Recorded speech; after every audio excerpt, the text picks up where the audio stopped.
Hello everyone, my name is Mariana Santos and welcome to my book review presentation on Shrill Notes from a Loud Woman, written by Lindy West in 2016.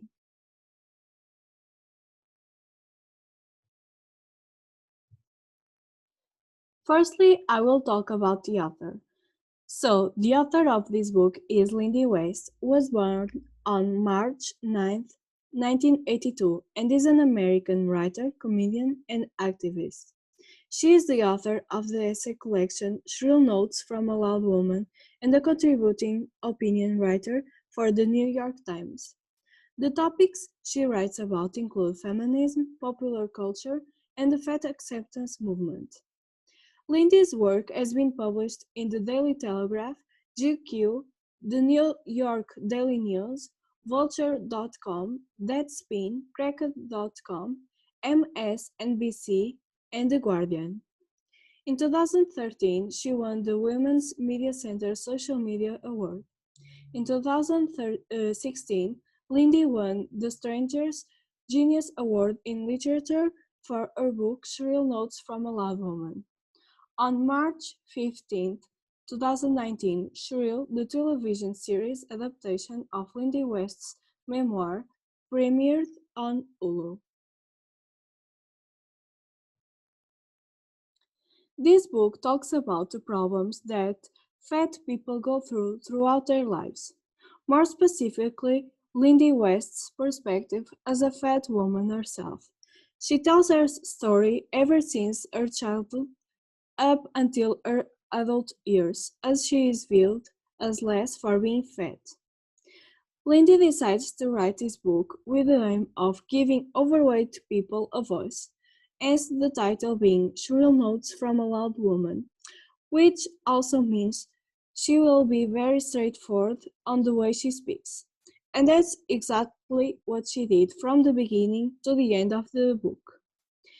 She firstly starts mentioning all the cartoon characters she remembers from her childhood who were fat, and she came to the conclusion that all those characters were very similar because they were all seen as sexless beings who no one found attractive and had no personality. Being fat was their only personality trait most of the times, and if it wasn't the case, they were the villain that no one enjoyed watching. Therefore, from a very young age, the author has a misrepresentation of herself. On the next chapters, Lindy speaks in more detail and gets more personal by telling the readers how it really feels to be a fat woman. Ever since birth, she felt abnormally weak, which made her think that if she was taking so much space physically, that she should be smaller socially, making her talk less and be insecure. The author also tells us that during her teenage years, her friends started to have more male attention.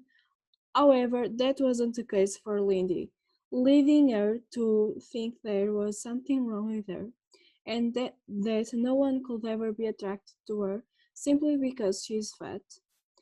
However, she realized that the perfect body is a scam because there isn't such thing. Being all bones isn't enough for the society either. Despite all this, she never saw herself as what others viewed her, since she expresses that she always liked herself. But the regular negative comments about her body that, that came from third parties made her start to believe them, so her main goal was to unlearn what others had taught her. Therefore, Lindy's mission with this book is to make the world a better and safer place, allowing everyone, especially fat women, to be comfortable in their own skin, no matter what society and pop culture is telling them. Thus, throughout the text, Lindy not only mentions the fat shaming existent in our daily lives, but other feminist and very important matters such as misogyny, rape, abortion, gay rights, white privilege, and many other social problems. Moving on to the next slide, In my opinion, this book is recommended to everyone, no matter if you're fat, skinny, or in between. I feel like we can all learn from it since we all judge everyone for their appearance, making this such a relevant topic that will always keep damaging society if we continue to believe whatever the media tells us. This book is a constant reminder that no matter what, you'll never have the perfect body, and you just have to accept yourself and others.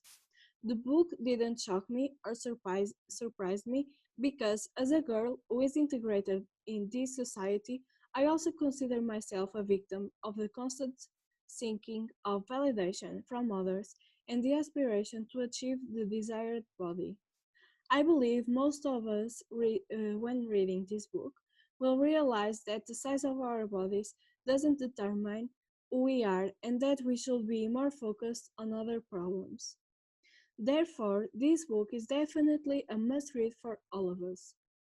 Another thing I like about this book is that the author offers us real life events that makes us all more aware on the matter, but they also make us relate to her even more. Something else I genuinely loved was the fact that the author maintained a very assertive speech all throughout the book, making it easier to get her point across, and for us, the readers, to be sure she believes on what she is saying. Even though I enjoyed this book very much and it spoke to me, I think the only con is that at some point in the book I thought it was getting too repetitive, since we got to a conclusion very early in the book, which in my opinion should have been later on so the book didn't get so tiresome at the end. Thank you for taking the time to listen to my book review. I hope you enjoyed.